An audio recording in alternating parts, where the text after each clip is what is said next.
अभी आदरणीय डॉक्टर निशिकांत दुबे जी ने जो वक्तव्य दिया, जो बातचीत आप लोगों से की, मुझे लगता है कुछ ज़्यादा बोलने की आवश्यकता नहीं है। और हम लोकसभा में आपके साथ रहे, तो आपके ज्ञान से हम परिचित हैं और हम इतना ही कह सकते हैं कि आप सब लोगों को बहुत बहुत धन्यवाद कि आपने ऐसे व्यक्ति को लोकसभा में चुनकर भेजा है। मुझको भी बरेली वासियों ने 8 बार लोकसभा में चुनकर भेजा कि अब लोगों की लोकसभा में बैठने की आदत खत्म हो गई है। और निशिकांत दुबे जी ऐसे व्यक्तियों में से, सांसदों में से हैं जो संसद में रहते हैं और बैठते हैं, और अगर बोलना नहीं होता है और वहाँ पर जो लोग बोलते हैं उसको सुनते हैं। और लोकसभा में रहना और सुनना एक मायने रखता है, सब मैं मानता हूँ।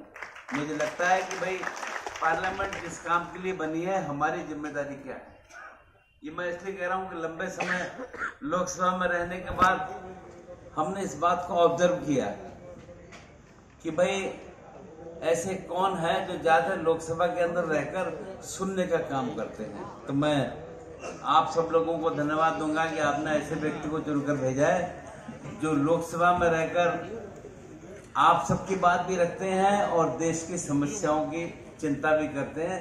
ऐसा मेरे लिए इसके लिए बहुत बहुत शुभकामनाएं हैं। यहाँ पर बहुत से सारे प्रमुख, श्री विशाल सागर जी, उपायुक्त श्री ए.पी. टुंडू जी, DIG कम SP अभी जिनके बारे में चर्चा की गई थी, प्रभारी कुलपति, और हमने अभी 3 साथियों को सम्मानित करने का भी काम किया। ये अच्छी परंपरा। यहाँ पर साहित्यकार, फिल्म मेकर मारबियांग जी, पद्मश्री श्री विमल जैन जी, पुस्तक मेला कमेटी के अध्यक्ष श्री युधिष्ठिर प्रसाद जी, समन्वयक डॉक्टर सुभाष चंद्र राय जी, पुस्तक मेला में जुड़े हुए सभी साथीगण, सभी प्रेस व मीडिया के मित्रों, उपस्थित भाइयों और बहनों, आप सभी को जोहार। और इस विश्वास के साथ कि वास्तव में यहाँ पर भगवान वैद्यनाथ जी के धाम पर, इस देवनगरी में आपने हमें आने को बुलाया, तो ये वास्तव में भगवान के दर्शन भी भगवान की कृपा या सौभाग्य से ही मिलते हैं, ऐसे हम ऐसा मानते हैं। और इसलिए हमको आपने दोहरा लाभ किया, इस कार्यक्रम में हमको बुलाया और भगवान वैद्यनाथ जी के दर्शन भी करने का। पर मेरी बात का सौभाग्य मिला कि देश में आपातकाल लग गया और हम पढ़ते पढ़ते जेल चले गए। और 1 साल जेल में रहने के बाद क्या करते, पुस्तकें हमने पढ़ डाली। कोई किताब हिंदी उपन्यासों में छोड़ी नहीं जो हमने पढ़ी नहीं हो। यहाँ तक कि हमने तब रुचि में था, चंद्रकांता संतति के भी सारे अध्याय मंगाकर पढ़ लिए।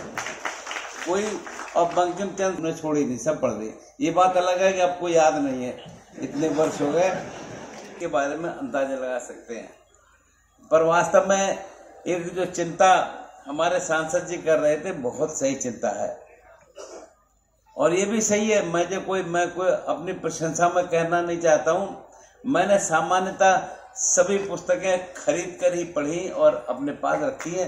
बहुत बड़ी संख्या में पुस्तकें मेरे पास हैं और मैं लोगों को बांटता रहता हूँ पुस्तकें। पर ये अलग बात है कि पुस्तकें पढ़ना मेरा बंद हो गया। लगता है कि अब देश के आदरणीय प्रधानमंत्री जी ने मौका मुझे फिर से दिया है कि मैं अब शाम को खाली होता हूँ तो पुस्तकें पढ़ूंगा। पर वास्तव में ये पढ़ना जो आपने चिंता व्यक्त की हमारे सांसद जी ने, ये वास्तव में सत्य है। अब नौजवान की रुचि इस ओर नहीं है। ये मैं इसलिए भी कह रहा हूं कि हमारे जैसे सांसदों के काम होते हैं, तो हमने अपने जनपद में हम उस समय मंत्री भी थे, एक लाइब्रेरी बनाई और अब उस क्षेत्र में अपनी अलग पहचान बनाने का काम कर रही है। और लाइब्रेरी, मुझे लगता है कि सांसदों में शायद ही गिने चुने सांसद होंगे। जब हमारे सांसद जी कह रहे थे, तो हम लाइब्रेरी 95 में रुचि में आए थे और 2005 तक लाइब्रेरी हमने बनवा दी और बरेली क्षेत्र की, उस उत्तर भारत क्षेत्र की अच्छी लाइब्रेरियों में से एक है वो, जो अवसर मिल गए थे हमको